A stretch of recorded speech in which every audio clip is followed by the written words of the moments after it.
Welcome to the Spitzenkorper Kalema. Kita membaca dari Giordano Bruno and the Hermetic Tradition karya Francis Yates, yang diterbitkan pada tahun 1964.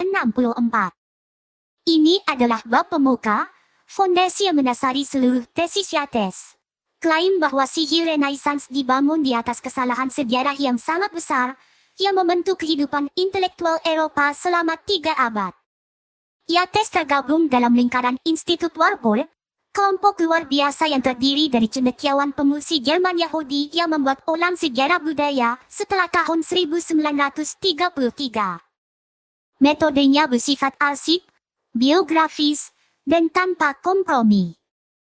Dia tidak menanyakan apa yang diklaim sebuah teks, tapi apa yang diyakini orang-orang, dan apa yang mereka lakukan sebagai hasilnya. Quis distinction matters urgently. Yates berpendapat bahwa kembalinya zaman Renaissance ke kebijaksanaan kuno. Kekuatannya menjiwai di belakang Ficino, Pico, Agrippa, Bruno sendiri, sepenuhnya didorong oleh kesalahan penanggalan. Teks-teks penyihir Renaissance yang dihormati sebagai teks kuno Mesir sebenarnya ditulis antara tahun 100 dan 300 M, oleh penulis berbahasa Yunani di Kekaisaran Yunani Romawi. They were not the font of pristine wisdom. Itu adalah sinkretisme abad kedua. Platonisme bercampur dengan Stoicisme, pengaruh Yahudi, mungkin pengaruh Persia, semuanya dibungkus dengan kostum pseudo Mesir. Namun zaman Renaissance mempercayai mereka kuno, dan dari kepercayaan itulah mengalir segala sesuatu yang terjadi setelahnya. This passage establishes the conceptual framing. Yates hold the anti-Renaissance movement, humanist recovery of classical texts, religious reformation returning to scripture, was animated by a backward gazing, a cyclical view of time in which could always lie in the past. Sang humanis menemukan kembali Cicero, sang reformis menemukan kembali Injil, dan sang magus menemukan kembali apa yang ia anggap sebagai kebijaksanaan Mesir sebelum keduanya. All three were wrong about different things. Namun hanya sang magus yang membangun seluruh filosofi okultisme berdasarkan kesalahannya. That error became generative. Hal ini memungkinkan zaman Renaissance untuk membayangkan bahwa Hermes Trismegistus, nama mitos yang melekat pada kumpulan wahyu gnostik dan rasat magis, adalah seorang pendeta Mesir sejati pada zaman kuno, sosok yang mendahului Plato, yang darinya Plato sendiri pernah mabuk. Potongan-potongan filsafat Yunani Renaissance yang ditemukan dalam teks-teks ini sepertinya menegaskan hal itu. They had discovered the source. Mereka salah. But Yates holds, has consequences. The intellectual genealogy here is crucial. Yates mewarisi dari A.E. White dan Lincoln Dickey. Keduanya sejarawan yang menganggap serius sihir sebagai fenomena intelektual, bukan hanya sebagai tahayul belaka. Namun ia menambahkan sesuatu yang lebih tajam, wawasan bahwa sihir Renaissance paling baik dipahami bukan sebagai kelanjutan dari sihir abad pertengahan atau praktik kuno, namun sebagai penemuan Renaissance, yang dibangun berdasarkan penanggalan yang salah dan didukung oleh filologi humanis yang tersesat. Sihir menjadi filosofis, kosmologis, sistematis, singkatnya, menjadi sesuatu yang baru. Tepatnya karena zaman Renaissance percaya bahwa sihir memulihkan sesuatu yang sangat tua. Sekarang teksnya sendiri. Gerakan-gerakan maju yang besar pada zaman Renaissance semuanya memperoleh kekuatan, dorongan emosional, dari melihat ke belakang. Pandangan siklus waktu sebagai pergerakan yang terus-menerus dari zaman keemasan murni dan kebenaran melalui zaman tembaga dan besi yang berturut-turut masih memegang kendali dan pencarian kebenaran dengan demikian merupakan keharusan untuk mencari emas awal, kuno, dan asli yang menjadi sumber logam-logam dasar masa kini dan masa lalu yang mengalami kemunduran yang rusak. Sejarah manusia bukanlah suatu evolusi dari asal-usul hewan primitif melalui kompleksitas dan kemajuan yang semakin meningkat. Masa lalu selalu lebih baik daripada masa kini, dan kemajuan adalah kebangkitan, kelahiran kembali, kebangkitan zaman kuno. Kaum humanis klasik memulihkan literatur dan monumen kuno klasik dengan perasaan kembali ke emas murni suatu peradaban yang lebih baik dan lebih tinggi daripada peradabannya sendiri. Para pemaharu agama ini kembali mempelajari kitab suci dan para bapa gereja mula-mula dengan perasaan menemukan kembali emas murni Injil yang terkubur di bawah kemerosotan di kemudian hari. Ini adalah kebenaran-kebenaran yang benar, dan juga jelas bahwa kedua gerakan besar yang kembali ini tidak keliru jika dikaitkan dengan periode yang lebih awal dan lebih baik di mana mereka berpaling. Kaum humanis mengetahui tanggal lahirnya Cicero, mengetahui tanggal yang tepat dari masa keemasan kebudayaan klasiknya. Sang pembaharu, meskipun tidak mengetahui dengan jelas kapan Injil tersebut ditulis, mengetahui bahwa ia sedang berusaha untuk kembali ke abad-abad awal kekristenan. Namun kembalinya gerakan Renaissance yang dibahas dalam buku ini, kembalinya zaman keemasan sihir yang murni, didasarkan pada kesalahan radikal dalam penanggalan. Karya-karya yang mengilhami magus Renaissance, dan yang diyakininya sangat kuno, sebenarnya ditulis pada abad kedua hingga ketiga M. Dia tidak kembali ke kebijaksanaan Mesir, tidak lebih lambat dari kebijaksanaan para leluhur dan Nabi Ibrani, dan jauh lebih awal dari Plato dan para filsuf kuno Yunani lainnya, yang semuanya begitu diyakini dengan kuat oleh magus Renaissance, mabuk dari sumber sucinya. Ia kembali ke latar belakang pagan dari kekristenan mula-mula, ke agama dunia, yang sangat diwarnai dengan pengaruh magis dan oriental, yang merupakan versi gnostik dari filsafat Yunani, dan perlindungan bagi orang-orang kafir yang lelah mencari jawaban atas permasalahan hidup selain yang ditawarkan oleh orang-orang sezaman mereka, orang-orang Kristen mula-mula. Dewa Mesir, Thoth, juru tulis para dewa dan keilahian kebijaksanaan, diidentifikasikan oleh orang Yunani dengan Hermes mereka dan terkadang diberi julukan Tiga Besar. Orang Latin mengambil alih identifikasi Hermes atau Mercurius dengan Thoth. Dan Cicero dalam bukunya De Natura Deorum menjelaskan bahwa sebenarnya ada 5 Mercurii. Yang kelima adalah dia yang membunuh Argus dan akibatnya melarikan diri ke penasinan ke Mesir di mana dia memberikan hukum dan surat kepada orang Mesir dan mengambil nama Mesir Kuut atau Thoth. Sebuah literatur besar dalam bahasa Yunani dikembangkan dengan nama Hermes Trismegistus, berkaitan dengan astrologi dan ilmu gaib, dengan rahasia kebajikan tanaman dan batu dan sihir simpatik berdasarkan pengetahuan tentang kebajikan tersebut, dengan pembuatan jimat untuk menarik kekuatan bintang-bintang, dan seterusnya. Selain risalah atau resep praktik sihir astral dengan nama Hermes, juga dikembangkan literatur filosofis yang diberi nama yang sama. Tidak diketahui kapan kerangka hermetik pertama kali digunakan untuk filsafat. Tetapi Asclepius dan Corpus Hermeticum, yang merupakan hermetika filosofis paling penting yang sampai kepada kita, mungkin berasal dari antara tahun 100 dan 300 M. Meskipun dibuat dalam kerangka pseudo-Mesir, banyak sarjana menganggap karya-karya ini mengandung sangat sedikit unsur asli Mesir. Namun, bagaimanapun juga, kitab-kitab tersebut pastinya tidak ditulis pada zaman kuno oleh seorang pendeta Mesir yang sangat bijaksana, seperti yang diyakini pada masa Renaissance, namun oleh berbagai penulis yang tidak diketahui, semuanya mungkin orang Yunani, dan kitab-kitab tersebut mengandung filsafat Yunani yang populer pada masa itu. Sebuah campuran dari Platonisme dan Stoicisme, dikombinasikan dengan beberapa pengaruh Yahudi dan mungkin beberapa pengaruh Persia. Mereka sangat beragam, namun mereka semua menghirup suasana kesalehan yang mendalam. Asclepius dimaksudkan untuk mendamaikan agama orang Mesir, dan melalui ritual dan proses magis apa orang Mesir menarik kekuatan kosmos ke dalam patung dewa-dewa mereka. Risalah ini sampai kepada kita melalui terjemahan Latin yang sebelumnya dikaitkan dengan Apuleius dari Madaura. Pimander memberikan penjelasan tentang penciptaan dunia yang sebagian mengingatkan kita pada kejadian. Risalah-risalah lain menggambarkan naiknya jiwa melalui lingkungan planet-planet ke alam ketuhanan di atasnya, atau memberikan gambaran luar biasa tentang proses regenerasi yang melaluinya jiwa melepaskan rantai yang mengikatnya ke dunia material dan dipenuhi dengan kekuatan dan kebajikan ilahi. Dalam volume pertama karyanya, La Reflexión de Hermes Trismegisto, Festugiere telah menganalisis keadaan pikiran pada zaman itu, kira-kira abad kedua setelah kelahiran Kristus, di mana risalah Asclepius dan Hermetik yang sampai kepada kita dalam koleksi Corpus Hermeticum ditulis. Secara eksternal, dunia ini sangat terorganisir dan damai.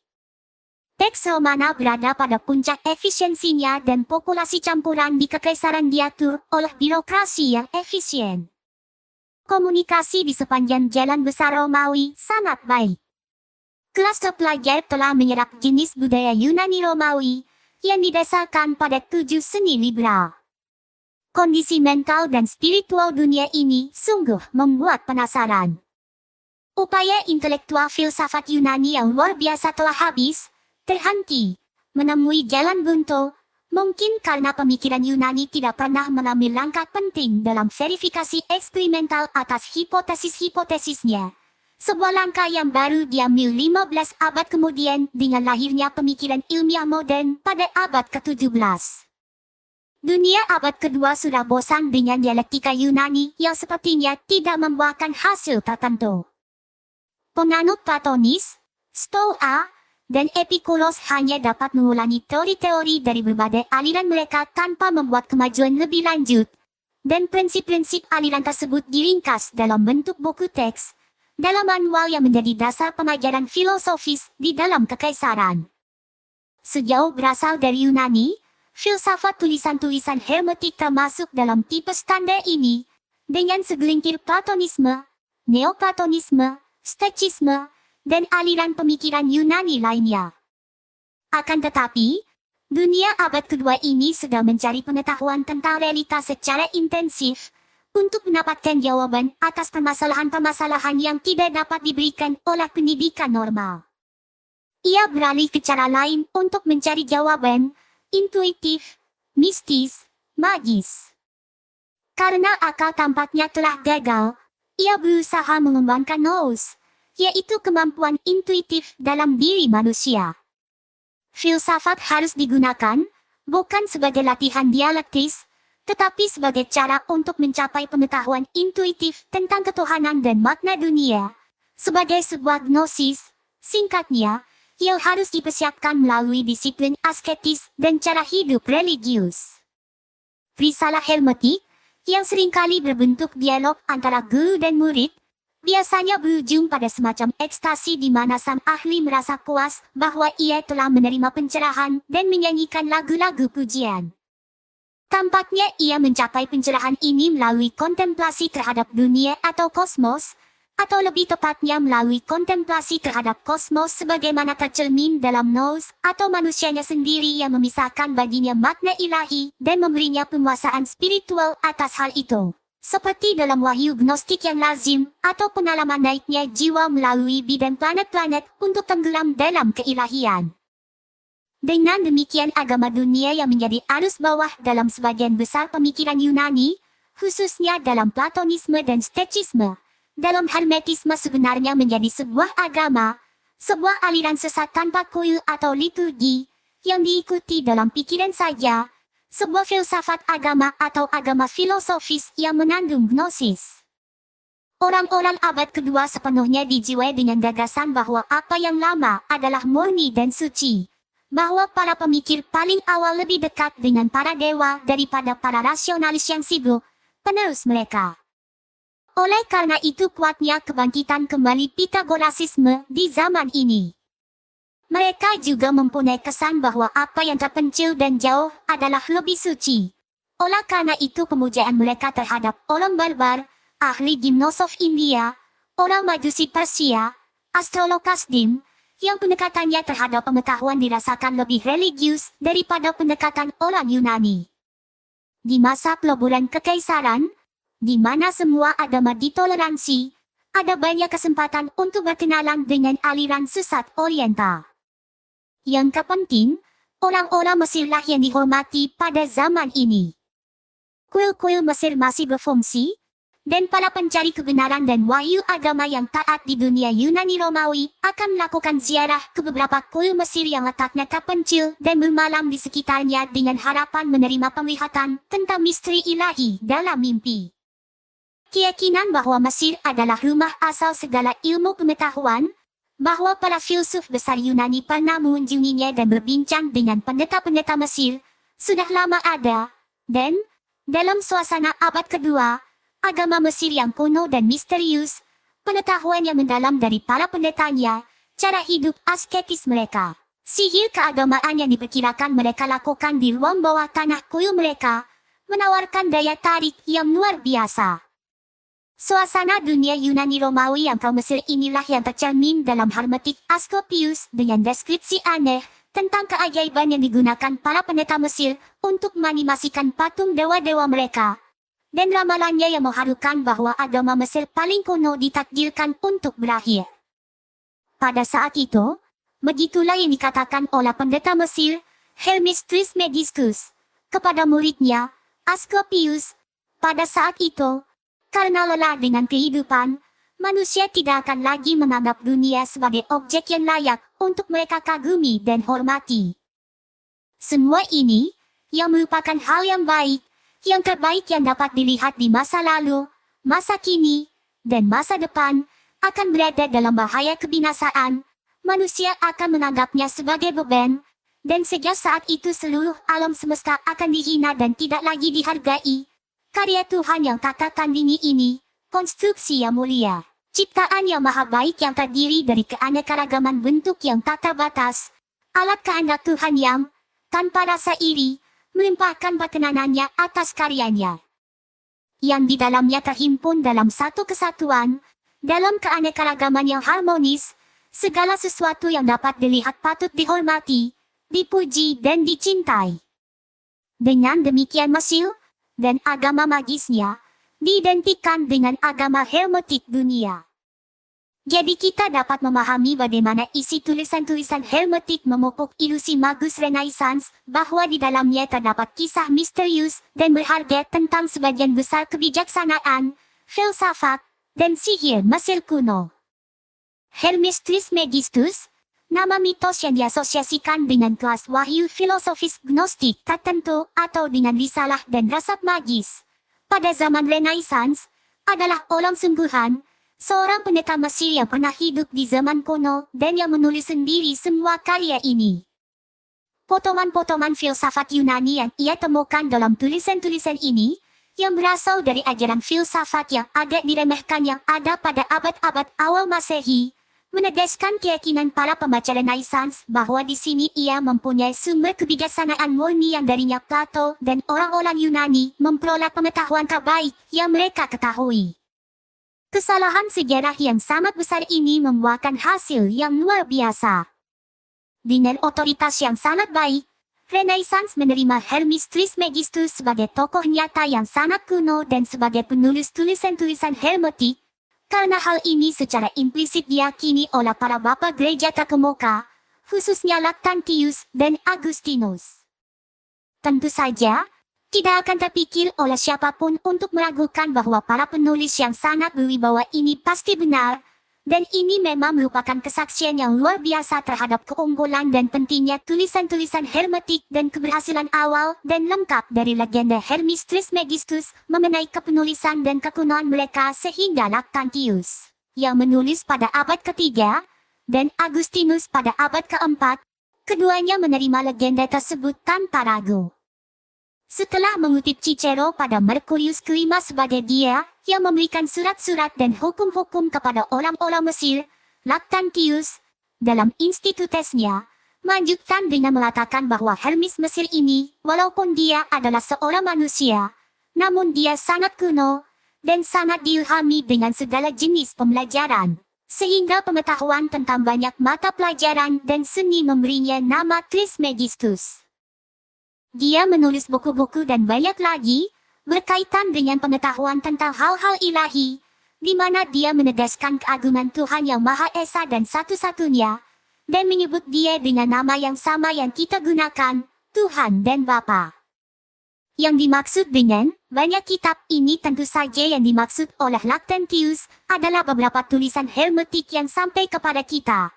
Karena ia membuat beberapa kutipan dari beberapa risalah Corpus Hermeticum dan juga dari Asclepius. Apa yang di atas berikan kepada kita di sini adalah momen diagnostiknya.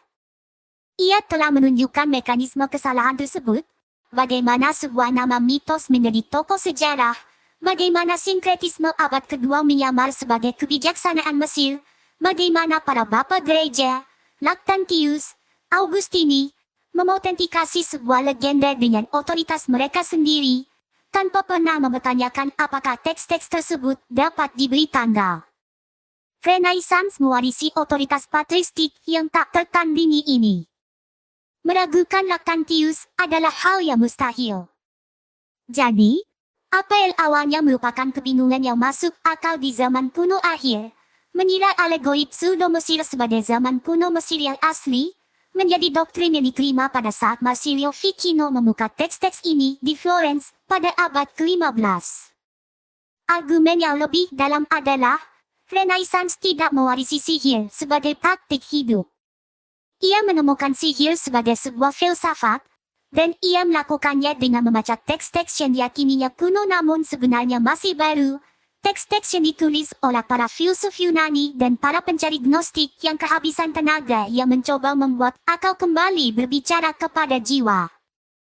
Ketika penyihir Renaissance seperti Agrippa dan Bruno membaca Hermes, mereka membaca keputusasaan abad kedua dengan mengenakan jubah Mesir dan salah mengira itu sebagai kebijaksanaan Mesir.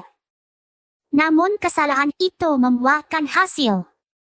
Hal ini memungkinkan mereka untuk membayangkan bahwa filsafat dan sihir tidak bertentangan tetapi identik, bahwa kosmos itu hidup dan bermakna, bahwa pengetahuan yang simpatik, nous yang merenungkan nous dalam berbagai hal, bukanlah khayalan melainkan kebenaran. Kesalahan menghasilkan suatu metode. Dan metode ini mengubah Eropa. Berikutnya, D. P. Walker, Sihir Spiritual dan Iblis dari Ficino hingga Campanella. Tema Spitzenkorpal. Jika arsip ini bermanfaat bagi Anda, dukunglah di Patreon. Tautan dalam deskripsi.